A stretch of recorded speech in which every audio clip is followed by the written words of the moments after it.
Hello Shri, क्या आप आज मेरे साथ बैंक चलेंगी? मेरे पास कुछ पैसे हैं जिन्हें मुझे जमा करना है। हाँ हाँ, क्यों नहीं। लेकिन जब सीधे बैंक खाते में पैसे आ सकते हैं तो आपको नकद रकम लेने की जरूरत क्यों पड़ी? सचमुच?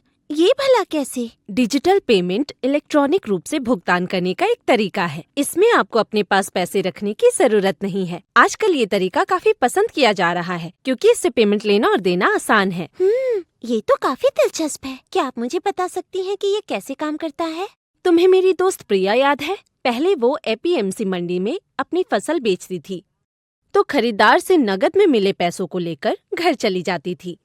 उसके बाद उसे बैंक जाना पड़ता था और वहाँ पैसे जमा करने पड़ते थे। नकदी लेकर जाने में बहुत सारे जोखिम शामिल है।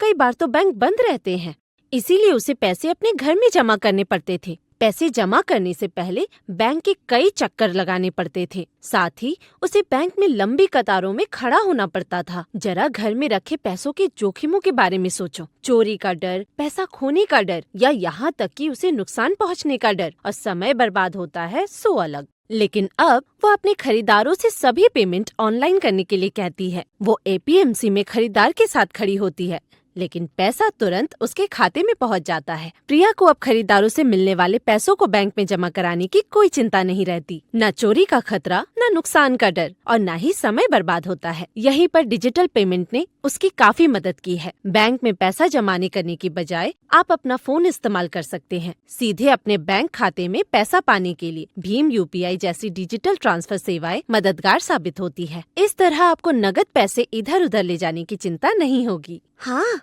ये तो एक बढ़िया तरीका है। क्या डिजिटल पेमेंट के कोई अन्य फायदे भी हैं? हाँ बिल्कुल, मैं आपको एक उदाहरण देती हूँ। मेरी दोस्त प्रिया आमतौर पर धान की बुआई के मौसम से पहले यानी बीज, उर्वरक और अन्य सामान खरीदने के लिए बैंक से लोन लेती है। पहले जब उसे अपनी फसल बेचकर पैसा मिलता तो वो कर्ज चुकाने के लिए बैंक जाती थी। एक दिन जब वह कर्ज चुकाने के लिए बैंक गई तो बैंक बंद मिला। उसे पैसे लेकर घर वापस आना पड़ा। अगले दिन उसे फिर से बैंक जाना पड़ा और लंबी कतार में खड़े होने के बाद उसका काम हो पाया। तब उसे एहसास हुआ कि उसने कितना समय बर्बाद किया है। बैंक में इतनी नकद रकम ले जाने का जोखिम वो अलग था। तब उसे डिजिटल पेमेंट के जरिए अपने लोन चुकाने के सुरक्षित और तेज तरीके के बारे में बताया गया। वह अब बिना किसी परेशानी या नुकसान या फिर चोरी के जोखिम के तुरंत और सुरक्षित रूप से पेमेंट कर देती है। यह प्रिया और बैंक दोनों के लिए फायदे की बात है। बैंक को लोन की रिपेमेंट समय पर मिल जाती है, तो वही प्रिया को हर सप्ताह रिपेमेंट के लिए बैंक में नकद रकम ले जाने की जरूरत नहीं होती। ये काफी सुरक्षित है और उसका बहुत सा समय बच जाता है। समय पर भुगतान के कारण उसका क्रेडिट स्कोर भी बेहतर हो जाता है। इसीलिए बैंक उसे फिर से कर्ज देने और अधिक पैसे उधार देने को तैयार हो जाता है। यहाँ बहुत सारे अलग अलग डिजिटल पेमेंट के विकल्प हैं। तुम्हारे लिए क्या ठीक रहेगा ये तुम्हें देखना होगा। अब काफी कुछ समझ में आ गया है, लेकिन क्या ये ऑनलाइन पेमेंट सुरक्षित है? हाँ बिल्कुल। जब आप ऑनलाइन भुगतान करने के लिए डिजिटल पेमेंट का इस्तेमाल करते हैं तो आपकी जानकारी एन्क्रिप्ट की जाती है। इसका मतलब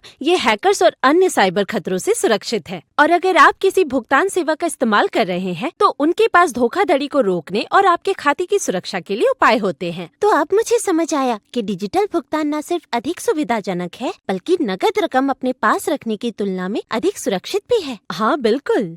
वैसे डिजिटल पेमेंट करने के ये अलग अलग तरीके कौन से हैं?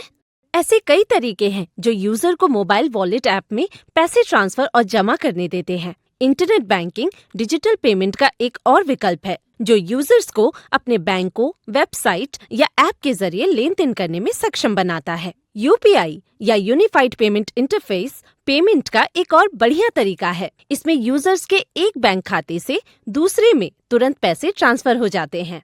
इसके अलावा क्रेडिट, डेबिट और रुपे कार्ड अभी भी डिजिटल पेमेंट के लिए काफी ज्यादा इस्तेमाल किया जाता है। क्या आप इनके बारे में और बता सकती हैं? हाँ बिल्कुल।